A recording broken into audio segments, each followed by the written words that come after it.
Here with UFC President Dana White, and the first thing I want to ask you, Dana, sitting up here and watching this press conference, what was going through your mind? I mean, you had the #1 star of the company, George St. Pierre, there. It turned into the Nick Diaz show. Yeah, I mean, obviously, when I come into a press conference with Nick Diaz, I don't know what to expect. So, you know, I just let it roll, let it happen, let him say what he has to say. And yeah, he's been fired up lately. Nick brought up a great point where he's going to come to fight, and so you talked about too. He shows up to fight, and that's the main thing about this whole card. Is it worth the whole Diaz saga to deal with the fights he puts on? Well, understand this. You know, getting into this fight, George St. Pierre wanted this. George St. Pierre wanted this fight. The guy's been an amazing champion for us. He's done everything that we've ever asked him to do. He asked for this fight. We gave it to him. If you guys think that I didn't know what I was getting into and you know, everybody wants to focus on the fact that he didn't show up for the open workouts yesterday. But he showed up for everything else. I mean, a conference call, on the press call. You know, does he say crazy things? Does he, you know, get crazy? He does, but that's all. That's Nick Diaz.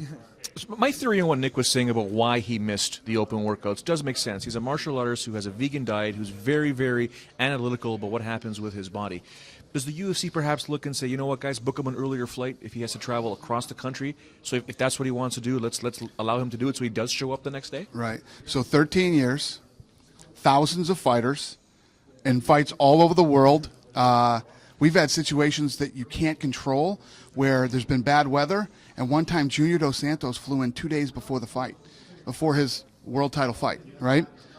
You can't control some of these things, and nobody's ever not showed up. Nobody's ever complained about it. It is what it is, and you do what you have to do. As far as him flying in earlier, Cesar Gracie didn't want him flying in earlier because an earlier flight he said he would absolutely miss.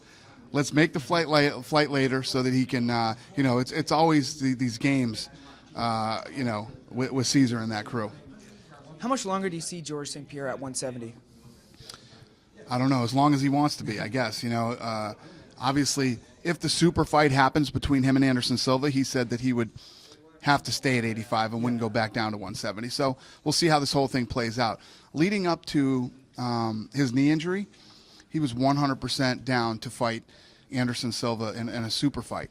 And I think since the knee surgery, you know, obviously that messes with you mentally and physically. So I think George probably wants a couple of fights under his belt, and then we'll see how Saturday goes, and then we'll start talking again about that.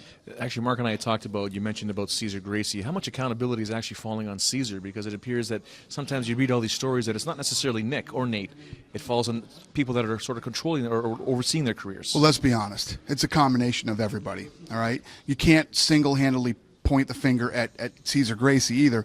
These guys are both two grown adults who are in a business and, you know, professional athletes.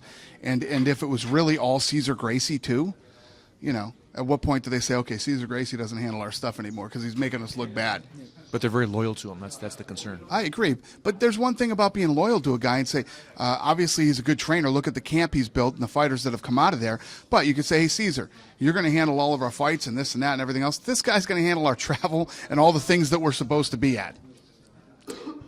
One final question. Is the Ultimate Fighting Championship matchmaking team in a dilemma? Should Carlos Condit emerge victorious versus Johnny Hendricks, because he technically may not get that title shot? Would all signs be pointing to the pressure putting on an Anderson Silva, George St. Pierre fight? Again, should George emerge victorious himself? Yeah, that's a good question. You're saying if Carlos Condit wins? Yeah. Yeah, I mean, that's a good question. I don't know. We'll see. Yeah, I mean, these are questions that'll be answered after the fight. You know, you got to see how the fight went. Is George healthy after the fight?